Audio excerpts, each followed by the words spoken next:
Right, hello there guys and welcome back to the channel. So now it's time for another Alliance War video. Seemingly Alliance War season is carrying on, at the very least for now, which well, kind of surprised me.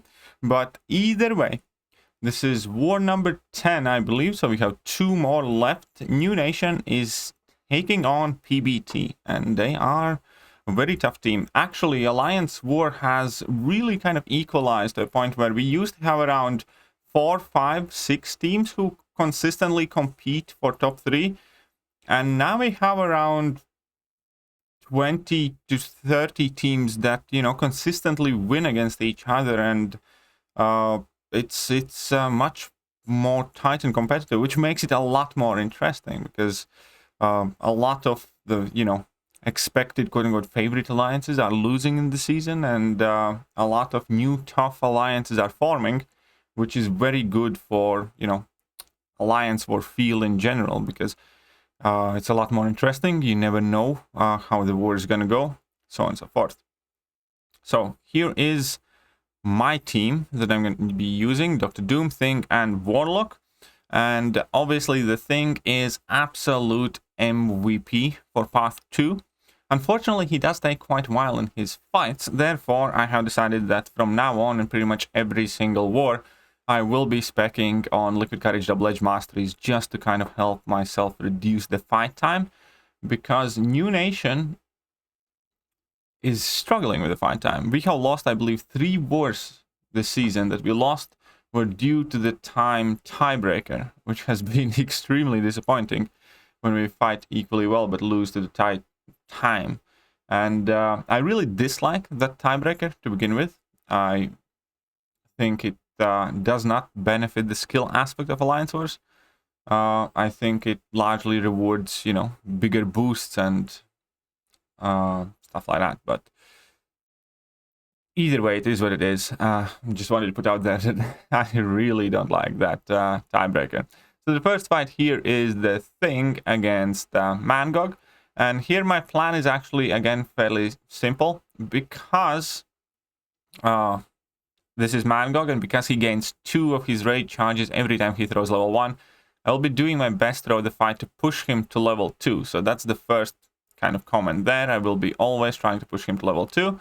And obviously, against MCOC, you do not want to throw 5-hit combos, so I'll be doing 3, 4-hit combos instead. But the key point is, yeah, I'm going to be eating all the level 2s on block, because why not, you know? It's not like they're going to be doing any damage to me. And this way, he's not going to go unblockable and unstoppable, even though he still couldn't necessarily kill me, but that would just make the fight, you know, a lot more kind of tedious, so to speak. Another reason is I don't want to use my rock stacks, because protection itself awards you up until 80% damage reduction. However, if opponent has enough fury buffs or fury passives, even those 20% or whatever would squeeze by could do a ton of damage and he could KO me. So I really don't want to use a special attack in this fight or any other time that I am on this path, because it is just a lot riskier.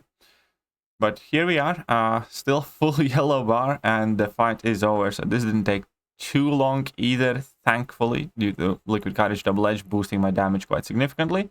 Next fight is Thor Ragnarok, very similar node, but it is Power Focus 1, and Power Focus 1 actually made this a very, very bad placement. I was slightly worried about eating some of the level 3s in this fight.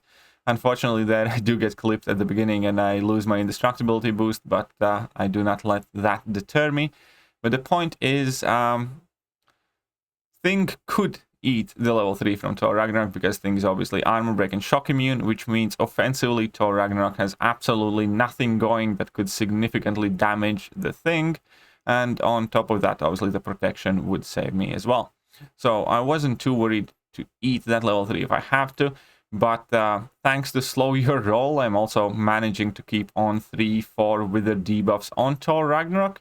And also because of the power focus, obviously, it's kind of easier to manage power in general. So for most part, I actually pretty much ignore the Thor Ragnarok's hit counter and that power gain. I see he's getting it. I'm not too bothered. There I thought, just in case he does get to level 3 very quickly, I should activate protection, but shouldn't have done that. But you can see that he's actually not gaining much power at all due to Power Focus 1 and due to the Wither debuffs there. And very straightforward, very quick fight. Now, initially, there was another fight that I could have taken with Thing. I believe it was Man-Thing, but somebody else just quaked it because that probably would have been quicker. Again, another thing that, you know, is kind of purely done with the time in mind. Now I need to take path 1 in section 2. I haven't taken this path for quite a while, and it's Korg. Now, I do have Liquid Courage Double Edge active, and I do not have my Mystic Dispersion.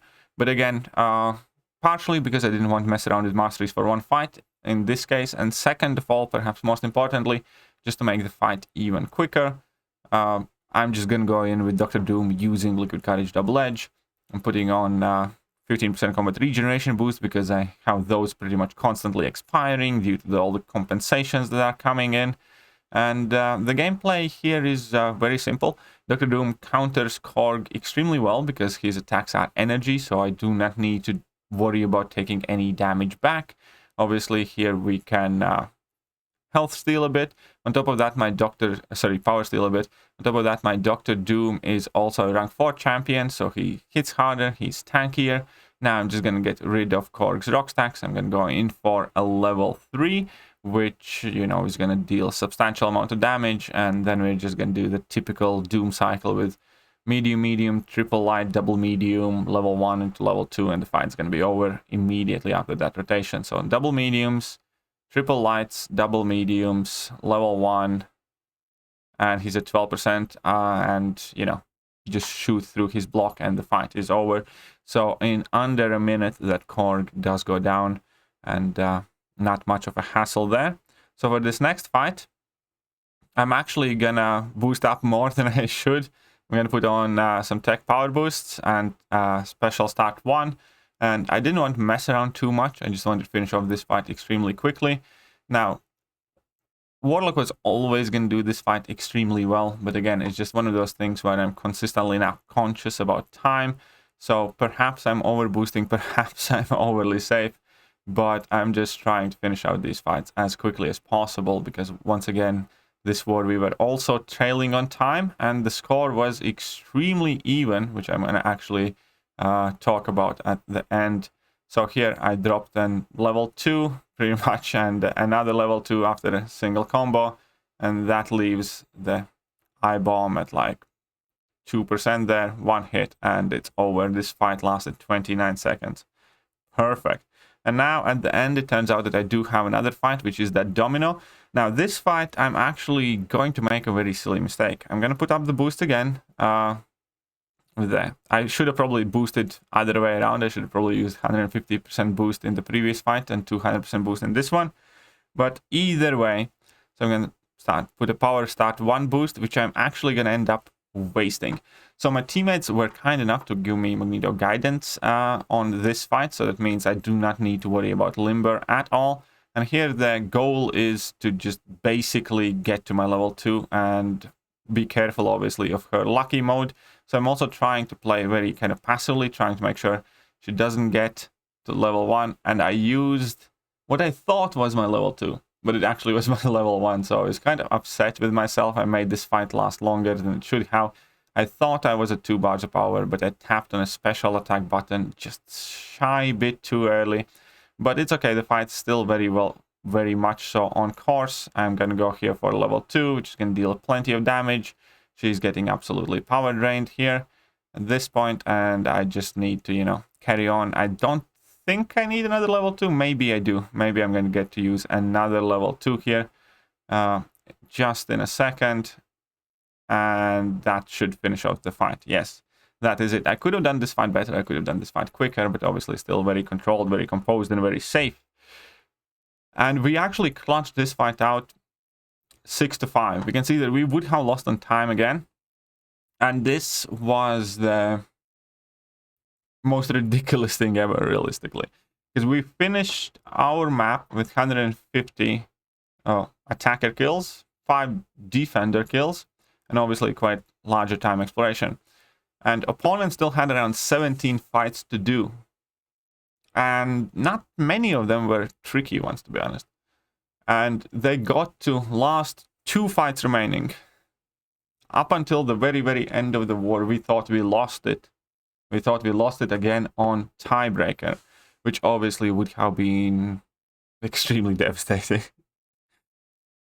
But then, with the last 2 fights remaining, our opponents made a fairly silly mistake, I'd say, where they got KO'd by Hitmonkey, which was not meant to be overly tricky fight. The only thing that fight kind of had to go for it is, yeah, don't knock the Hitmonkey down, where you didn't necessarily have to knock him down.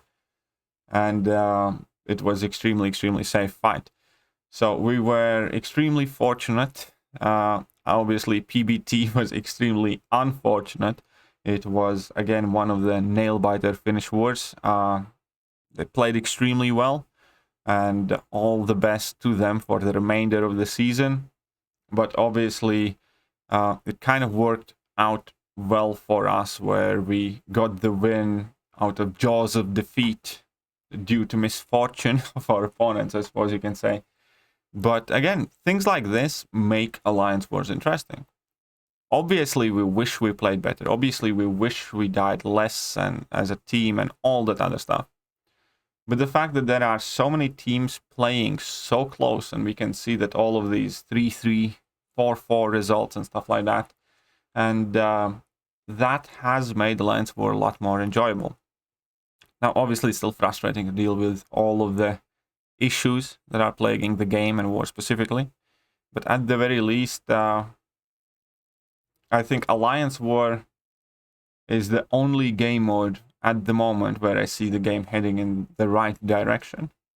Or at the very least where I can compare to a month ago and fully say that the war right now is in fact better than it was 1 month or 2 or 3 months ago. That being said, I hope you guys are doing well in your wars. Let me know how your seasons are going. And we have 2 more wars to go till the end of the Alliance War season. That means we will get Alliance War reward opening and all that stuff at some point next week, which should be quite awesome. See ya.